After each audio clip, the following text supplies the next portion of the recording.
দীর্ঘায়িত হচ্ছে ইরান যুদ্ধ। তেহরানের সরকারি বেসরকারি স্থাপনাগুলোতে হামলার জবাবে শুরুতে ইসরায়েল ও মধ্যপ্রাচ্যের মার্কিন ঘাঁটিগুলোতে অভিযান চালায় আইআরজিসি। তবে নতুন করে উপসাগরীয় দেশগুলোর জ্বালানি স্থাপনাগুলোকে টার্গেট করছে তেহরান। নতুন করে কাতারের এলএনজি টার্মিনাল ইরানি ক্ষেপণাস্ত্র হামলায় ক্ষতিগ্রস্ত হওয়ায় বড় ধরনের বিদ্যুৎ ও শিল্প উৎপাদন ব্যাহতের ঝুঁকিতে বাংলাদেশ, ভারত ও পাকিস্তান।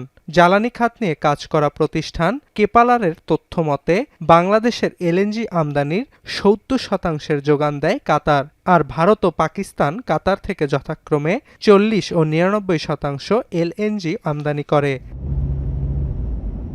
হরমুজ প্রণালীতে অস্থিরতার কারণে মার্চ থেকে এলএনজি উৎপাদন সাময়িকভাবে বন্ধ করে রাস লাফান। জ্বালানি বিশেষজ্ঞদের শঙ্কা, ইরানি হামলায় ক্ষতিগ্রস্ত হওয়া স্থাপনাটি পুনরায় চালু করতে অনেক বেশি সময় লাগতে পারে। এছাড়াও বিশ্লেষকদের শঙ্কা, পূর্ণাঙ্গ অর্থনৈতিক সংকট দেখা দিলে ঝুঁকিতে পড়বে এশিয়ার উদীয়মান অর্থনীতির দেশগুলো। Countries that have large petroleum imports, for example, countries like Pakistan, Egypt have had petroleum import bills last year of more than $10 billion each. Second, countries that have weak external balances.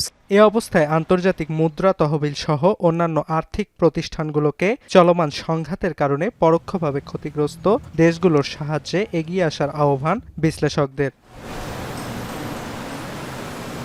Arnab প্রসাদ, এখন বিশ্ব।